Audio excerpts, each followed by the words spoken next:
నమస్కారం అండి. ఒక వారం క్రితం 10 రోజుల క్రితము మన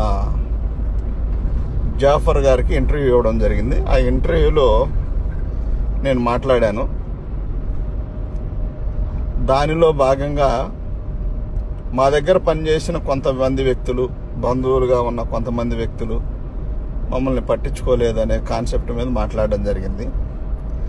దాన్ని టీడీపీలో ఉన్న సోషల్ మీడియా కావచ్చు, వాళ్ళ ఏబిఎన్ కావచ్చు, వాళ్ళ TV5 కావచ్చు, ఇంకెత్తర ఏదైనా కావచ్చు, వాళ్ళందరూ కూడా ఒక రకమైన పాపం జాలి ప్రేమ నందిగం సురేష్ పైన, అంటే నా పైన చూపిస్తానికి ప్రయత్నం చేస్తూ ఉన్నారు. ఎలాంటి ప్రేమ అంటే, వెంకటరెడ్డి గారికి 1 డేలో బెయిల్ వచ్చింది, నందిగం సురేష్ 6 నెలల పాటు జైల్లో ఉన్నాడు. నందిగం సురేష్ దళితుడు అనేది పట్టించుకోలేదు. వెంకటరెడ్డి అనే ఆయన రెడ్డి కాబట్టి జగన్మోహన్ రెడ్డి గారు పట్టించుకొని 24 గంటల్లో బయటికి తీసుకొచ్చారని చెప్తా ఉన్నారు. అయితే నేను అడిగేదానికి ఆన్సర్ చేసే సత్తా ఉన్న ఎవరైనా మాట్లాడొచ్చు. ఫోన్ నెంబర్ ఆటోమేటిక్గా అందరికి ఓపెన్గానే ఉంటుంది కాబట్టి, అసలు నందిగం సురేష్ పైన కేసులు పెట్టింది ఎవరు? తప్పుడు ప్రచారం చేసిన ఛానల్స్ ఎవరు? నందిగం సురేష్ అది ఇది అని తప్పుడు ప్రచారం చేసిన వ్యక్తులు ఎవరు? టీడీపీ మీడియా ఎలా ఉందంటే, ఒక మనిషిని మీరే చంపుతారు,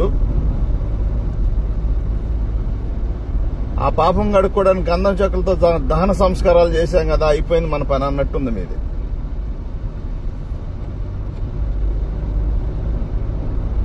బెయిల్ రాకుండా పెద్ద పెద్ద లాయర్లను పెట్టి మీరే కేసులు ఆపుతారు, పెండింగ్ నడుపుతారు, బెయిల్ అడ్డుకుంటా ఉంటారు. మళ్ళీ మీరే ఒక దళితుడికి బెయిల్ తేలేకపోయారు అని చెప్తా ఉంటారు.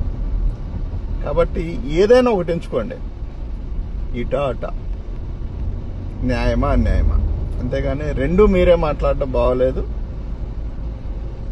ఇక అది మీ నైజమైతే ఒక రకమైన విషయం గక్కి దుర్మార్గంగా బెయిల్ రాకుండా అడ్డుకున్న సందర్భాల్లో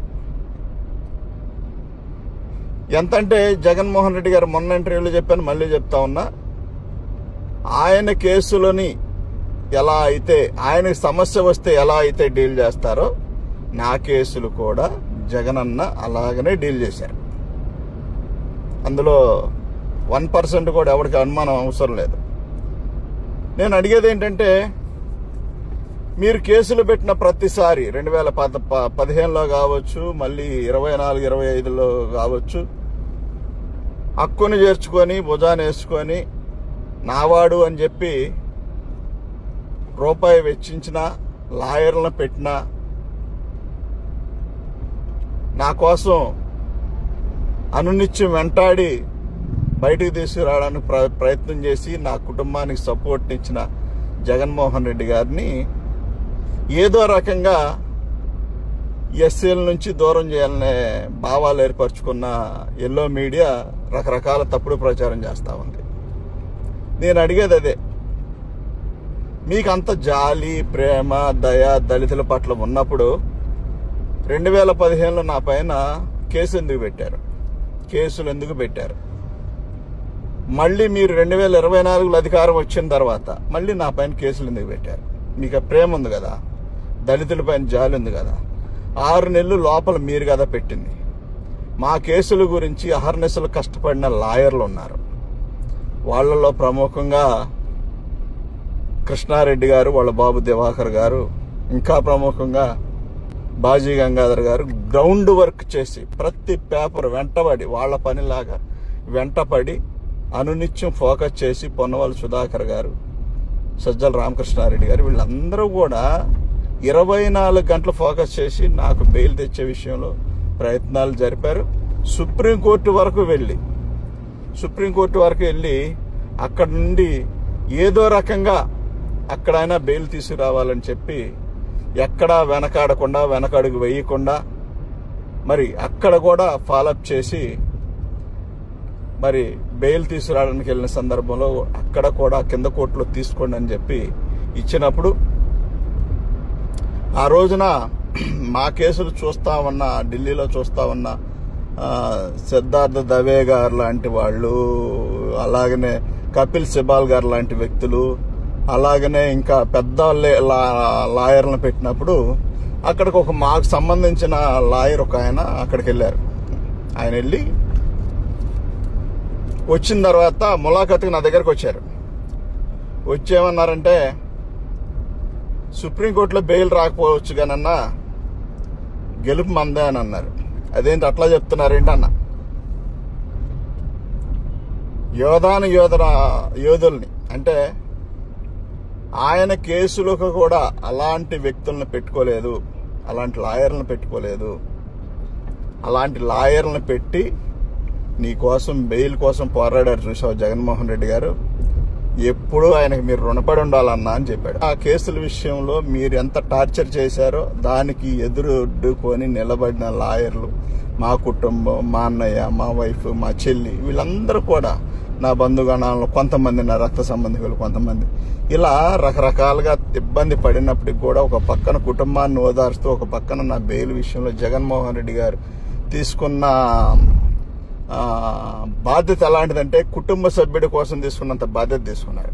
కానీ మీరు ఇంత దుశ్చర్యలకు పాల్పడి మళ్ళీ క్యాస్ట్ ఈక్వేషన్ తీసుకొచ్చి దళితుల్ని ఒక రకంగా చూస్తా ఉన్నారు, రెడ్డిస్ని ఒక రకంగా చూస్తా ఉన్నారు అని అంటే, మీరు కదా నందిగం సురేష్ని కేసు పెట్టి లెటర్ల పక్కన, బాత్రూమ్ల పక్కన కూర్చోబెట్టిన సందర్భాల్లో జగన్మోహన్ రెడ్డి గారు నువ్వు కూర్చోవాల్సింది ఇక్కడ కాదు, మీ దళితులు కూర్చోవాల్సింది ఇక్కడ కాదు, పార్లమెంట్లో కూర్చోవాలని చెప్పి పార్లమెంట్లో కూర్చోబెట్టిన వ్యక్తి జగన్మోహన్ రెడ్డి గారు కదా. మీరు కదా మా జీవితాలను ఎక్కిరించింది, మీరు కదా మా జీవితాలను అవమానం చేసింది. మరి మీరు మా మీద జాలి చూపటం ఏంటో ఆశ్చర్యంగా అనిపిస్తా ఉంది. కాబట్టి నీతి సూక్తులు వల్లించే బదులు మానుకోవడం మంచిది. టీడీపీలో ఎల్లో మీడియాలో కొంతమంది ప్రచారం చేస్తా ఉన్న సందర్భాలు మానుకోవడం చాలా మంచిది. ఎందుకంటే చేయాల్సిన అవమానాలు, చేయాల్సిన రోత, మీరు మాట్లాడాల్సిన విధానం అన్ని మాట్లాడేశారు. మీరేం తక్కువ చేయలేదు, తక్కువేం చేసలేరు నా మీద. ఒక రకంగా ఆరోగ్య సమస్య వచ్చే విధంగా కూడా మీరు ట్రీట్ చేయించారు జైల్లో కూడా. అది మీ అందరూ తెలిసిన విషయమే.